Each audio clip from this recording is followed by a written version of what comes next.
Sam Donaldson. What else can you do? Existe en inglés una expresión coloquial, "You don't know Jack". Traducido al español significaría "no sabes una leche".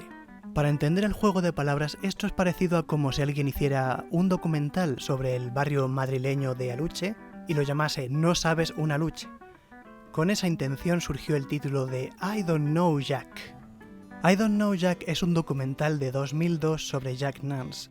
Fuera de Estados Unidos, Nance no es demasiado conocido. Yo lo conocí por su papel de Pete Martell en Twin Peaks, la serie de David Lynch. Luego supe que también era el protagonista del primer largometraje de Lynch, Cabeza Borradora. Está irreconocible. ¿Por qué Jack Nance, un actor de instinto que estuvo a punto de protagonizar El Graduado, acabó poblando su filmografía de secundarios de serie B? Al respecto, este documental no juega al misterio. Sigue el recorrido vital de Nance con numeroso material gráfico. Como ya han pasado casi 20 años, todas las historias importantes se conocen de sobra, y si no las conoces, las puedes leer en IMDb. Sin embargo, no hay nada como que te las cuenten sus mejores amigos. Que yo sepa, I Don't Know Jack nunca se ha licenciado en países hispanohablantes, lo que lo convierte en una pieza de interés muy especializado. No solo tienes que saber un mínimo de inglés, es que además apenas hay un par de modos en que hayas sabido de Jack Nance. O te gusta David Lynch y sus clásicos de cine dignos de una edición Criterion, o te gusta Las Albóndigas 4. Jack Nance era una persona tan llena de fuerza como de debilidades. Siempre tenía a mano una cita bíblica, pero no cundía con el ejemplo. Era un poco bajito, pero su presencia llenaba el escenario. Podía estar 3 días haciéndose el muerto en un ataúd para una performance, pero se dejaba enfurecer por un niño.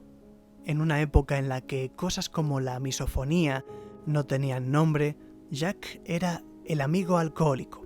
Su organismo envejeció prematuramente. Muchos de sus familiares no lo querían cerca para que no diera mal ejemplo a los niños. Enseguida volverían a él cuando se hizo famoso por Twin Peaks. Sin embargo, ese papel no le vino caído del cielo para salvarlo de sus adicciones. Primero tuvo que pasar por un centro de rehabilitación, así como por un cambio de prioridades vitales. Después de años despertando en camerinos remolque, Jack necesitaba una temporada trabajando en empleos más rutinarios, como el de recepcionista de hotel. Hasta en esa decisión demostró ser un actor de carácter. Él no necesitaba papeles protagónicos para ser su propia estrella. Una vez puso orden en su vida, pudo encarnar a Pete Martell. Twin Peaks le dio reconocimiento, fama y dinero. Volvía a estar con su familia, volvía a estar en control. Tenía casa, esposa. Jack adoraba a Kelly. Pero al contrario que él, Kelly Jean Van Dyke no había dejado atrás ciertas adicciones. Su muerte en circunstancias trágicas hunden a Jack en un abismo de culpa. Siempre había sido y siempre sería un actor. Por eso siguió trabajando en papeles de películas de género, el tipo de rodajes que más diversión le aportaba. Sus amigos también estaban ahí, en las buenas y en las malas, pero algo se había roto en él. Aquel joven viejo que se presentaba a las reuniones de productores solo para decir que no haría el papel, aquel viejo joven que tras morir su personaje en una performance se ofrecía a hacer otro como su hermano gemelo, volvió al alcohol. La muerte de Nance poco tiempo después dio mucho que hablar en fuentes sensacionalistas, pero es tan sencillo como que Jack era una leyenda, un actor con tanto potencial que nadie quería creer que ya se había apagado. No querían aceptar lo indigno de su muerte, lo patético de cómo sucedió. Sinceramente, parece una muerte salida de una película de Lynch, una de esas muertes que si la hubieras visto en el cine no sabrías si llorar o reír.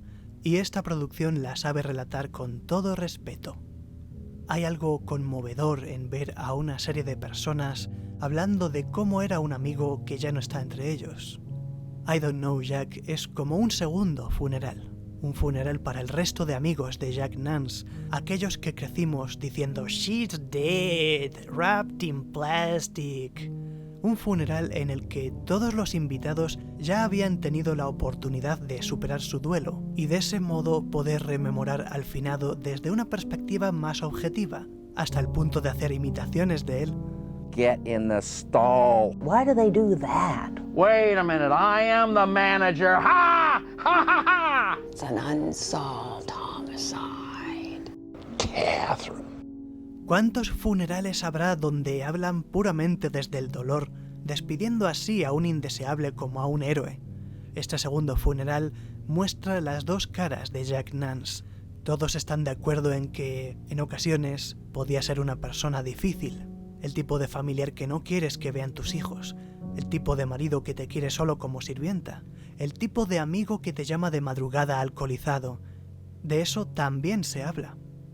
Es esta confrontación entre el Jack bueno y el Jack malo lo que le da una dimensión humana.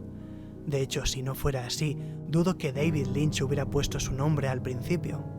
No estamos hablando de Jack el borrachín, ni del señor Nance, aquel grandísimo actor experto en secundarios memorables. Estamos hablando de Jack Nance, aquel tipo que a los 5 años fue a comprarse un helado con una moneda que le había dado su madre.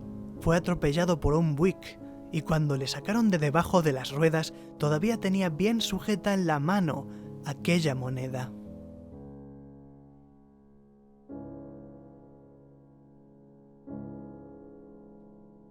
Well, I think we've been out here enough time now. Let's go back.